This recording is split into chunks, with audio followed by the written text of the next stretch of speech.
এই স্টেপে আমি রেজিস্ট্রেশন করার জন্য একটা ফর্ম তৈরি করব। এখানে রেজিস্ট্রেশন ফর্ম .php নামে একটা ফাইল দেখতে পাচ্ছি। এর নিচে আমি রেজিস্ট্রেশনের জন্য বেশ কিছু ফিল্ড এখানে যুক্ত করেছি।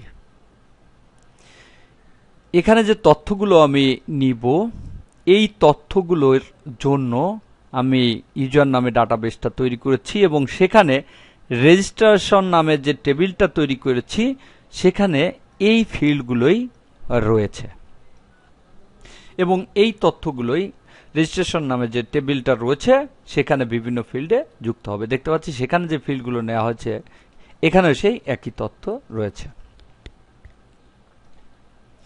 তো আমি এখানে মূলত এই পেজে অন্যান্য ডিজাইনের মধ্যে একটা ফর্ম নিয়েছি এবং সেখানেই এই ফিল্ডগুলো রেখেছি। কোডে গেলে দেখতে পাবো এখানে একটা ফর্ম তৈরি করা এবং এই ফর্মের মধ্যে বিভিন্ন তথ্য ইনপুট করাতে হবে এবং যখন আমি সাবমিট বাটনটিতে ক্লিক করব তখন রেজিস্ট্রেশন নামের যে ফাইলটি রয়েছে সেখানে চলে যাবে। এজন্য আমি এই ফর্মের অ্যাকশন ব্যবহার করেছি registration.php নামে।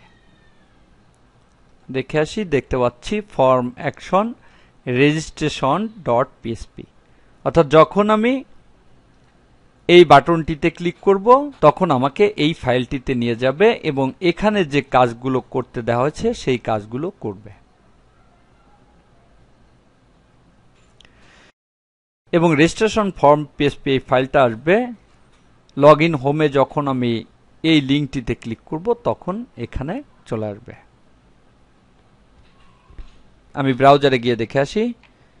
এখান থেকে যখন not a member yet sign up online এই লিঙ্কটিতে ক্লিক করলে দেখতে পাচ্ছি রেজিস্ট্রেশন পেজে নিয়ে গিয়েছে।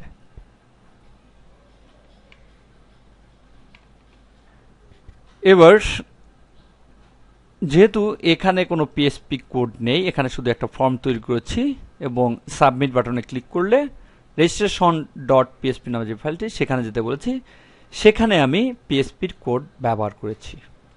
দেখতে পাচ্ছি এখানে PHP এর কোডগুলো ব্যবহার করা হয়েছে। প্রথমেই ইফ যদি নট পোস্ট ফার্স্ট নেম, অর্থাৎ ফার্স্ট নেমের ঘরে যদি কোনো কিছু না লেখা হয়, অথবা এটা হচ্ছে অথবা চিহ্ন, not post last name, last নেমের ঘরে কোনো কিছু না লেখা হয়, অথবা not post user ID, user আইডির ঘরে কোনো কিছু না লেখা হয়, অথবা নট পোস্ট পাসওয়ার্ড, পাসওয়ার্ডের ঘরে কোনো কিছু না লেখা হয়, অথবা নট পোস্ট ইমেইল, ইমেইলের ঘরে কোনো কিছু না লেখা হয়, তাহলে সে লিখবে you did not form fill up properly এবং ডাই, অর্থাৎ এখানেই শেষ হয়ে যাবে। এটা আর একটা পেজে লেখাটা আসবে, অর্থাৎ এই পেজেই লেখাটা আসবে এবং এই পেজেই শো করবে। কিন্তু যদি আমি এখানে হেডারটাকে দিয়ে দেই, অর্থাৎ পেজকে রিডাইরেক্ট করে দেই যে সেই পেজেই সে থাকবে, তাহলে সেই পেজে চলে যাবে, অর্থাৎ যে পেজে ফর্ম ফিল আপ করতে চেয়েছিলাম সেখানেই থেকে যাবে। এটা হচ্ছে একটা চেক করা হলো কোনো ফিল্ড ফাঁকা আছে কিনা। এবার $CON MySQL কানেক্ট, এখানে ডাটাবেস সার্ভারের সঙ্গে কানেক্ট করা হয়েছে এবং সেটাকে $CON ভেরিয়েবলের মধ্যে রাখা হয়েছে। ইফ নট $CON যদি কানেক্ট না হয় তাহলে ডাই কুড নট কানেক্ট, এই মেসেজটা দিয়ে ডাই হয়ে যাবে আর সামনের দিকে যাবে না। MySQL কোয়ারি এর মাধ্যমে একটা মেসেজ দিবে MySQL সিলেক্ট ডাটাবেস। এবার ইউজার নামে যে ডাটাবেসটি রয়েছে সেখানে কানেক্ট করতে বলা হয়েছে। প্রথমে এখানে লিখতে হয় ইউজার এবং এটা হচ্ছে কানেকশন হয়েছে কিনা তাই, কানেকশন না হলে ইউজার ডাটাবেসে কানেক্ট হতে পারবে না।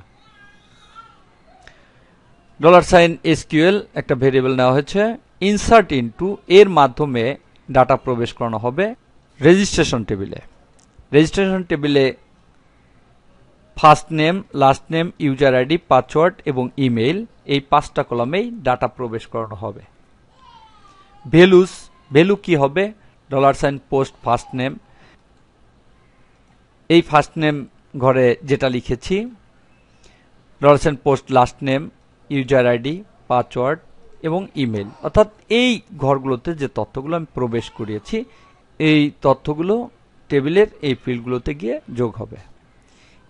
If MySQL query $SQL $con, এই কানেকশন যদি হয়ে থাকে এবং $SQL এর মধ্যে যদি কোনো তথ্য না থাকে, কোয়ারি করে যদি কোনো তথ্য না পাওয়া যায়,